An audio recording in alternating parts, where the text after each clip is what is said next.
Hello दोस्तों, आज हम बात करने वाले हैं महाकालेश्वर मंदिर के बारे में, जो कि भारत के 12 ज्योतिर्लिंगों में से एक है। यह मध्य प्रदेश राज्य के उज्जैन नगर में स्थित महाकालेश्वर भगवान का प्रमुख मंदिर है। प्यारे दोस्तों, जो कि पुराणों, महाभारत और कालिदास जैसे महाकवियों की रचनाओं में इस मंदिर का मनोहर वर्णन मिलता है। इसके दर्शन मात्र से ही मोक्ष की प्राप्ति हो जाती है। दोस्तों, ऐसी मान्यता है कि महाकवि कालिदास ने मेघदूत में उज्जैनी की चर्चा करते हुए इस मंदिर की प्रशंसा की है, जो कि स्वयंभू, भव्य और दक्षिण मुखी होने के कारण महाकालेश्वर महादेव की अत्यंत पुण्यदायी महत्ता है। दोस्तों, सन 1234 ईस्वी में इल्तुतमिश के द्वारा इस प्राचीन मंदिर का विध्वंस किए जाने के बाद से यहाँ जो भी शासक रहे, उन्होंने इस मंदिर के जीर्णोद्धार और सौंदर्यीकरण की ओर विशेष ध्यान दिया। दोस्तों, इसीलिए मंदिर अपने वर्तमान स्वरूप को प्राप्त कर सका है और प्रतिवर्ष और सिंहस्थ के पूर्व इस मंदिर को सुसज्जित किया जाता है। दोस्तों, यदि आप मध्य प्रदेश की तीर्थ नगरी उज्जैन में पूर्ण सलिला शिप्रा तट के निकट स्थित 6वीं शताब्दी ईसा पूर्व में निर्मित 12 ज्योतिर्लिंगों में से एक बाबा महाकालेश्वर के दर्शन करने जा रहे हैं, तो आपको कुछ जरूरी 10 बात जान लेनी चाहिए। 10 जरूरी बात जानने के लिए आप लोग वीडियो में पूरा लास्ट तक बने रहिए। एक एक करके मैं आपको 10 बातें बताऊंगा, जो कि आपके लिए बहुत हेल्पफुल होने वाली है। तो चलिए हम बात करते हैं 10 बातों में से। पहली बात है जो कि भस्म आरती। दोस्तों, कालों के काल महाकाल के यहाँ प्रतिदिन सुबह भस्म आरती होती है। इस आरती की खासियत यह है कि इसमें ताजा मुर्दे की भस्म से भगवान महाकाल का श्रृंगार किया जाता है। इस आरती में शामिल होने के लिए पहले से बुकिंग की जाती है। आप लोग से अनुरोध है कि आप लोग बुकिंग पहले से ही करके रखें, ताकि आप लोग आरती में पहुंच सकें समय से और किसी भी प्रकार के बाधाओं से सामना न करना पड़े। यह महाकाल के प्रांगण में ही स्थित है। और दोस्तों, दूसरी बात है जूना महाकाल। दोस्तों, महाकाल के दर्शन करने के बाद जूना महाकाल के दर्शन जरूर करना चाहिए। दोस्तों, अब तीसरी बात है जो कि 3 महाकाल विराजमान है उज्जैन में। चलिए इसके बारे में मैं आपको बताता हूँ।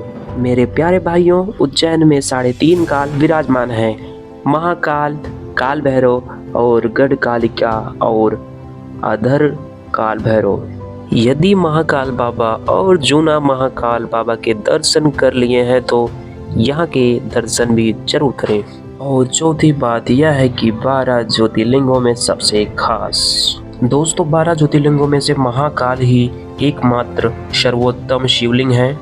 कहते हैं कि आकाशे तारकम लिंग पताले हाटकेश्वरम भूलो के च महाकालों के लिंग कजय नमोस्तुते।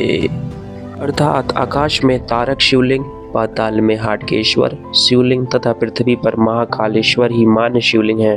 दोस्तों, अब 5वां बात यह है कि महाकालेश्वर ज्योतिर्लिंग के 3 भाग हैं।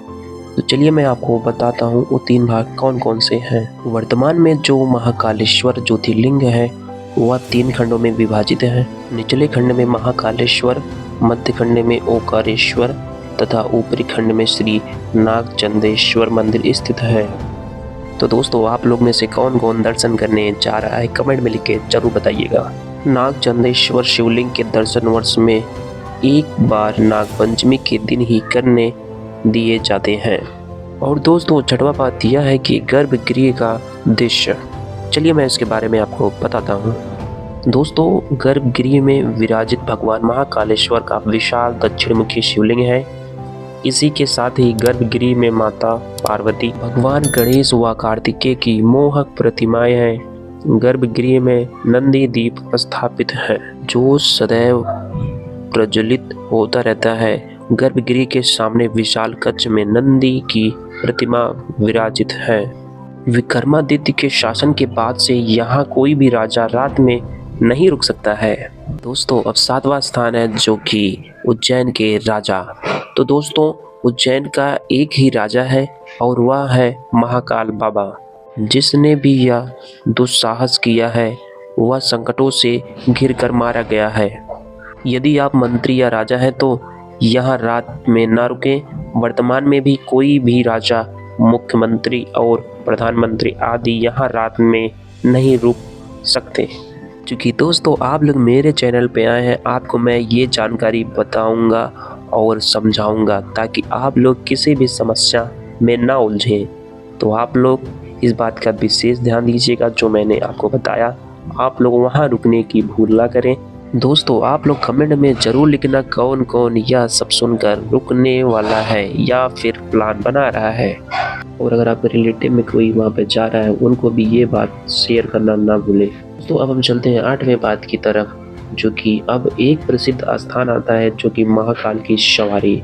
चलिए इसके बारे में मैं आपको विस्तार से बताता हूँ। दोस्तों उज्जैन के राजा महाकाल बाबा श्रावण मास में प्रति सोमवार नगर भ्रमण करते हैं और अपनी प्रजा को देखते हैं। महाकाल की सवारी में किसी भी प्रकार का नशा करके शामिल नहीं होते हैं।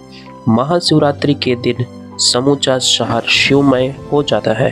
दोस्तों ये रही बातें महाकाल की सवारी के बारे में। आप लोग कमेंट में लिख के जरूर बताइएगा कि आपको ये स्थान कैसा लगा।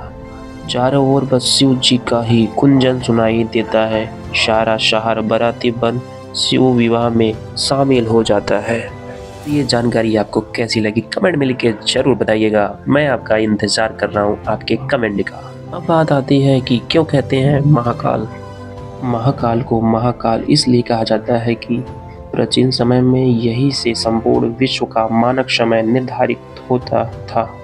इसीलिए इस ज्योतिर्लिंग का नाम महाकालेश्वर रखा गया है। हालांकि महाकाल कहने का संबंध पौराणिक मान्यता से भी जुड़ा हुआ है। दोस्तों ये रही बात, इसलिए महादेव को महाकाल कहा जाता है। तो दोस्तों आप लोग कमेंट में लिख के जरूर बताइएगा कि आपको ये जानकारी कैसे लगा। अगर जानकारी पसंद आई है तो कमेंट में महाकाल लिख के जरूर जाना। दोस्तों अब बात आती है महाकाल की पौराणिक कथा। तो चलिए इसके बारे में मैं आपको बताता हूँ। आप लोग वीडियो को लास्ट तक देखें और मन लगा के बात को ध्यान से सुने, क्योंकि ये बातें आप लोग के लिए बहुत ज़्यादा यूज़फुल होने वाली है अगर आप इस ट्रिप पे जाएंगे तो। दोस्तों पौराणिक कथा के अनुसार इस शिवलिंग की स्थापना राजा चंद्रसेन और गोप बालक रूप की कथा से जुड़ी है। कथा से हनुमान जी का संबंध भी जुड़ा हुआ है। तो दोस्तों ये रही पूरी 10 बात महाकाल महादेव के बारे में। दोस्तों आज का वीडियो यहीं तक। वीडियो अगर आपको अच्छी लगी हो तो वीडियो को लाइक करो, और अगर आप ऐसी नई नई जानकारी प्राप्त करना चाहते हैं तो मेरे चैनल को सब्सक्राइब करो और प्रेस द बेल आइकन।